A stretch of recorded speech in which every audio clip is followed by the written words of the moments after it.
On my wedding day, I caught my sister trying to kiss my husband in the hallway. When I confronted her, she immediately flipped it. He came on to me. I was just trying to get away. I didn't argue. I didn't scream. I just smiled and said, "Let's ask the family." At the reception, I played the CCTV footage on the big screen, her initiating everything, him pushing her away. The room went silent. One by one, our family turned their backs on her. She ran out crying, and no one followed. 2 years later, she's texting, "Please, I was drunk and stupid. Can we ever be sisters again?" They say your wedding day is supposed to be the happiest day of your life. For most of it, mine absolutely was. I felt like a princess in my grandmother's vintage lace dress, watching my husband-to-be's eyes light up as I walked down the aisle. Our families had come together beautifully, the flowers were perfect, and even the weather had cooperated with brilliant sunshine streaming through the church windows. But sometimes the people closest to you are the ones who hurt you the most. My name is Jasmine, and this is the story of how my older sister Kathy tried to destroy my wedding day, and how I made sure she faced the consequences of her actions in the most spectacular way possible. Kathy and I had always had a complicated relationship. Growing up, she was the golden child, 2 years older, naturally gifted at everything, always the center of attention. I learned early on to be content with second place, to celebrate her achievements, and to ignore the small cruelties that came with being the younger sister of someone who needed to be the star of every show. When I got engaged to Matt, I genuinely thought Kathy was happy for me. She helped plan the bachelorette party, offered to help with wedding preparations, and even gave a beautiful speech at our rehearsal dinner about how proud she was to see me so happy. I should have known better. Kathy had never been comfortable when the spotlight wasn't on her, and she'd always relied heavily on our parents for financial support despite being in her late 20s. The ceremony itself went off without a hitch. Matt looked incredibly handsome in his navy suit, and when he said his vows, there wasn't a dry eye in the house. I felt like the luckiest woman alive as we exchanged rings and sealed our union with a kiss that felt like it could last forever. After the ceremony, we had about an hour for photos before the reception would begin. The photographer was arranging family shots in the church gardens while guests mingled and enjoyed cocktails. I had stepped inside to touch up my makeup and grab my grandmother's pearl earrings from the bridal suite. I'd forgotten to put them on in all the excitement. As I walked down the hallway toward the bridal room, I heard familiar voices coming from around the corner near the coat closet. I recognized Matt's voice immediately, but he sounded uncomfortable, almost strained. "Kathy, please, this isn't appropriate. Jasmine is my wife now." "But we had something special before she came along," came my sister's voice, sultry and pleading. "You remember those nights when we would talk for hours when you first started dating her? I saw how you looked at me." My blood ran cold. I pressed myself against the wall and peered around the corner, hardly believing what I was hearing. "That was friendship, Kathy. I was being polite because you're Jasmine's sister. I've never had romantic feelings for you." "Don't lie to me, Matt. I know you felt it too." What I saw next will be burned into my memory forever. Kathy, my sister, in her emerald green bridesmaid dress, pressed herself against my husband. She put her hands on his chest and leaned in to kiss him, despite his obvious discomfort and attempts to step away. I watched as Matt immediately pushed her back, his face showing complete shock and disgust. "Kathy, stop this right now. I love Jasmine, not you. This is completely inappropriate." But Kathy wasn't giving up. She tried to grab his face with both hands, attempting to pull him down for a kiss. Matt had to physically remove her hands from his face and take several steps backward. "Please, just one kiss." "She doesn't have to know," Kathy begged, reaching for him again. "No, Kathy. This conversation is over. I'm going to find Jasmine, and I suggest you think very carefully about your behavior today." That's when I decided to make my presence known. I stepped around the corner, my wedding dress rustling softly against the floor. Well, I said, my voice surprisingly steady despite the rage building inside me. "What do we have here?" Kathy's face went through about 5 different expressions in 2 seconds: surprise, fear, calculation, and then something I'd seen many times before, the look she got when she was about to manipulate her way out of trouble. "Jasmine," she exclaimed, her voice suddenly high and shaky. "Thank goodness you're here. Matt just cornered me and tried to kiss me. I was just trying to get away from him." I stared at her for a long moment, watching as she adjusted her dress and tried to look like a victim. This was classic Kathy, caught red-handed but immediately flipping the script to make herself look innocent. Matt looked absolutely stunned. "Jasmine, that's not what happened at all." She approached me and, "I know exactly what happened," I said calmly, cutting him off. "I saw the whole thing." Kathy's eyes widened slightly, but she doubled down on her lie. "Then you saw how inappropriate your husband was being. He took advantage of the fact that we were alone and," "Kathy," I interrupted, My voice still eerily calm. Stop talking. Something in my tone must have warned her that I wasn't buying her story, because she started talking faster, her voice getting more desperate. Jasmine, you have to believe me. I would never do something like that to you. He came on to me, and I was just trying to get away. You saw me trying to get away, right? I'm your sister. I looked at Matt, who was pale but relieved that I had witnessed the truth. Then I looked back at Kathy, who was still playing the victim with Oscar-worthy conviction. You know what, Kathy? I said, a smile spreading across my face. You're right. This is a serious accusation, and everyone should know exactly what happened here. Kathy looked confused but hopeful. She probably thought I was going to publicly confront Matt and cause a scene that would ruin the reception. Let's go ask the family, I continued, my smile growing wider. In fact, let's ask everyone. They deserve to know the truth about what happened today. Jasmine, I don't think that's necessary, Kathy said quickly, some of the color draining from her face. We can handle this privately. As sisters. Oh no, I replied, straightening my veil. This is too important to handle privately. Everyone needs to know exactly what kind of person they're dealing with. Matt took my hand and squeezed it gently. Are you sure about this? He asked quietly. I squeezed back. Absolutely certain. Here's what Kathy didn't know. The church had recently installed a comprehensive security system after some valuable items went missing from their office. There were cameras throughout the building, including the hallway where she had just tried to seduce my husband. And here's what else Kathy didn't know. My cousin Jacob worked for the security company that had installed the system and was also helping us with the AV setup for the reception slideshow. When I'd arrived early that morning to prepare for the ceremony, Jacob had mentioned that the cameras had both video and audio recording, and that he could access the footage from his phone if we ever needed it for any reason. I excused myself for a moment and sent Jacob a quick text. I need you to pull the footage from hallway camera from 5 minutes ago and put it on a USB drive. It's an emergency. Jacob, bless him, didn't ask questions. He texted back immediately, on it. Meet me at the AV setup in 10 minutes. I returned to where Matt and Kathy were standing in uncomfortable silence. The reception is about to start, I announced cheerfully. Let's head over to the hall. I have something special planned for tonight. Kathy looked nervous, but she couldn't exactly refuse without looking suspicious. The three of us walked to the reception hall together, and I have to say, my acting skills were superb. I chatted about how beautiful the flowers looked and how excited I was for the first dance, while inside I was planning Kathy's complete and total humiliation. The reception hall looked absolutely magical. Fairy lights twinkled overhead, the centerpieces were perfect, and our families were already seated and looking expectantly toward the head table. Everyone looked so happy and celebratory. Kathy was seated at the family table with our parents, grandparents, and aunts and uncles. Matt and I took our places at the head table, and I could see Kathy watching me nervously from across the room. We went through the usual reception activities, the introduction of the wedding party, the first dance, the father-daughter dance, and dinner service. I played my role perfectly, smiling and laughing and accepting congratulations from guests. But the entire time, I was thinking about what was coming next. Jacob had discreetly handed me the USB drive during dinner, along with a small wireless remote. Everything you need is queued up and ready to go through our projection system, he whispered. Just press the button when you're ready. During dessert service, I stood up and tapped my champagne glass with a fork to get everyone's attention. Excuse me, everyone, I called out, my voice carrying easily across the now quiet room. I want to thank you all for being here to celebrate this incredible day with Matt and me. Your love and support means the world to us. Everyone smiled and a few people clapped politely. Before we continue with the evening's festivities, I continued, I have something important I'd like to share with all of you. Earlier today, there was an incident that I think everyone should know about, especially since it involves accusations of inappropriate behavior. I could see Kathy's face going pale across the room. She was gripping her napkin so tightly her knuckles were white.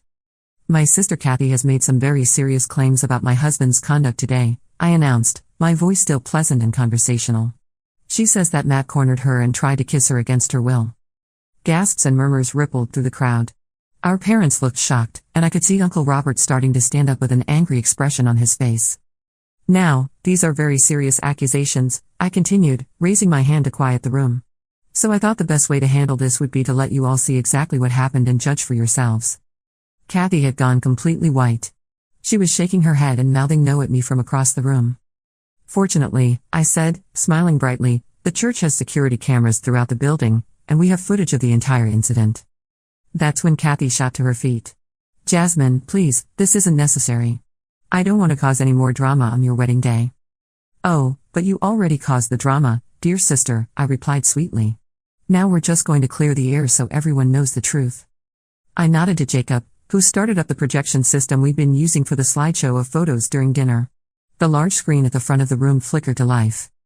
Ladies and gentlemen, I announced, I present the unedited security footage from today's incident. The room fell completely silent as the video began to play. The quality was surprisingly good, you could clearly see the hallway, and both Kathy and Matt were easily recognizable. The audio was clear enough to hear their conversation as well. Everyone watched as Matt appeared on screen, looking relaxed and happy. Then Kathy entered the frame, and you could immediately see her body language change as she approached him. The entire room heard her sultry voice saying, "But we had something special before she came along," and watched her press herself against Matt despite his clear discomfort. The room was so quiet you could hear a pin drop as everyone watched and listened to Kathy trying to seduce my husband, heard Matt firmly rejecting her advances, saw her grab his face and try to pull him down for a kiss, and watched him remove her hands and take several steps away from her. The footage was damning and absolutely clear. Kathy had initiated everything. Matt had done nothing but try to get away from her. She had lied completely about what happened. When the video ended, the silence in the room was deafening. Slowly, one by one, heads turned toward Kathy, who was standing frozen by her chair, tears streaming down her face. Our mother was the first to speak, her voice shaking with anger and disappointment. Kathy rose. "How could you do such a thing? On your sister's wedding day?" "It's not what it looks like," Kathy said desperately, but her voice was weak and unconvincing. Everyone had just seen exactly what it looked like. Our father stood up, his face red with fury. "You lied to us, Kathy. You tried to destroy your sister's marriage with lies." "Dad, please, I can explain." "There's nothing to explain," our grandmother interrupted, her voice cold as ice. "We all saw what you did, and we all heard you lie about it." One by one, our family members stood up and turned their backs on Kathy. Literally turned their backs. Our cousins, our aunts and uncles, family friends, everyone who had watched her try to seduce my husband and then lie about it. Kathy looked around the room desperately, but found no sympathy anywhere. Even the few people who remained seated were looking at her with disgust and disappointment. "Please," she begged, her voice breaking. "I'm sorry. I made a mistake. Please don't do this." But it was too late. The damage was done, and it was entirely self-inflicted. Kathy grabbed her purse and ran from the reception hall, sobbing. Not a single person followed her. Not our parents, not our cousins, not even our sweet elderly aunt who usually couldn't stand to see anyone upset. After she left, the mood in the room slowly began to shift. People started talking quietly among themselves, and several family members came up to apologize to both Matt and me for Kathy's behavior. My uncle gave Matt a firm handshake and said, "You handled yourself with real class, son. You did exactly what a good husband should do." My mother hugged me tightly, tears in her eyes. "I'm so sorry, sweetheart. I can't believe she would do something like this to you." The rest of the evening was actually lovely. Without Kathy's negative energy in the room, everyone seemed to relax and enjoy themselves. We had our cake cutting, more dancing, and lots of laughter. It turned out to be a beautiful celebration after all. But Kathy's absence was definitely noticed. Several relatives mentioned how shocking her behavior had been, and more than one person commented that they'd always sensed something wasn't quite right about her attitude toward other people's happiness. Matt and I left for our honeymoon the next morning, and for 2 weeks, we barely thought about the wedding drama. We were too busy exploring Italy, eating amazing food, and being newlyweds. When we returned, the fallout from Kathy's behavior was still reverberating through our family. She had apparently tried calling our parents several times, but they weren't taking her calls. Our cousins had removed her from family group chats, and she'd been uninvited from our cousin Macy's baby shower the following month. Kathy had effectively been cut off from the family, and it was entirely her own doing. Over the next few months, I heard through the grapevine that Kathy was struggling. She'd had to find a new apartment because she couldn't afford her old one without the family financial support she'd been receiving from our parents. She'd also apparently been let go from her job after some kind of workplace drama. I never got the full details, but knowing Kathy's tendency to create conflict and manipulate situations, it wasn't entirely surprising. I didn't feel bad for her. Not even a little bit. She had made her choices, and now she was dealing with the consequences. Matt and I settled into married life beautifully. We bought a house, adopted 2 rescue dogs, and started building the life we'd always dreamed of.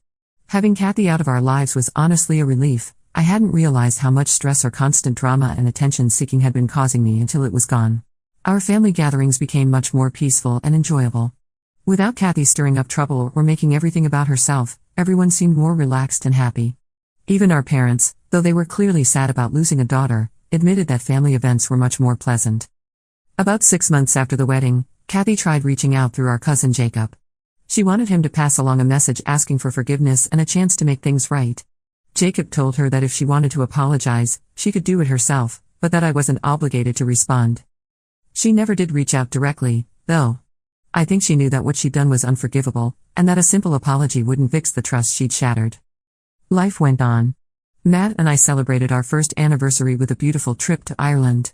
I got a promotion at work, and Matt started his own consulting business. We talked about starting a family and maybe getting a bigger house. Kathy became like a distant memory, someone I used to know who had made some very poor choices and was no longer part of my life. Then, almost exactly 2 years after my wedding day, I received a text message from an unknown number. "Jasmine, it's Kathy. I know I'm probably the last person you want to hear from, but I'm hoping you'll give me a chance to explain. I was in a really dark place 2 years ago, and I made terrible decisions. I was struggling with some personal issues and I had too much to drink that day. I know that's not an excuse, but I want you to know that I've been getting help and working on myself. I miss you so much, and I miss our family.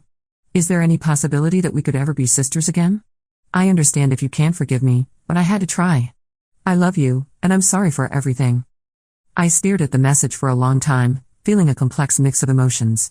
Part of me felt a tiny flicker of the old bond we'd shared as children. But mostly, I felt nothing but disappointment and exhaustion. Kathy's text was classic Kathy, full of excuses and self-pity, with just enough genuine emotion to make you want to give her another chance. She blamed her behavior on being in a dark place and having too much to drink, as if those were valid excuses for trying to seduce my husband, and then lying about it. She talked about getting help and working on herself, but there was no real accountability in her message. No acknowledgement of the specific harm she'd caused, no understanding of why her actions were so deeply hurtful and wrong. And most tellingly, she focused on what she had lost, me, our family, rather than on the damage she had caused to others. I showed the message to Matt, who'll read it with a frown. "What do you think?" he asked. "I think Kathy is exactly the same person she's always been," I replied. "She's just gotten better at packaging her manipulation to sound like growth and self-awareness." Matt nodded. "Are you going to respond?" I thought about it for several days. Part of me wanted to ignore the message completely, but another part of me felt like Kathy deserved a clear, final answer. Finally, I sent back a simple response. "Kathy, I received your message. I'm glad you're getting help, and I hope you continue to work on yourself. However, what you did on my wedding day wasn't just a mistake or poor judgment, it was a deliberate attempt to destroy my marriage and my happiness. When that didn't work, you lied about it in a way that could have seriously damaged Matt's reputation and relationships. These weren't the actions of someone who was just having a bad day or struggling with personal issues.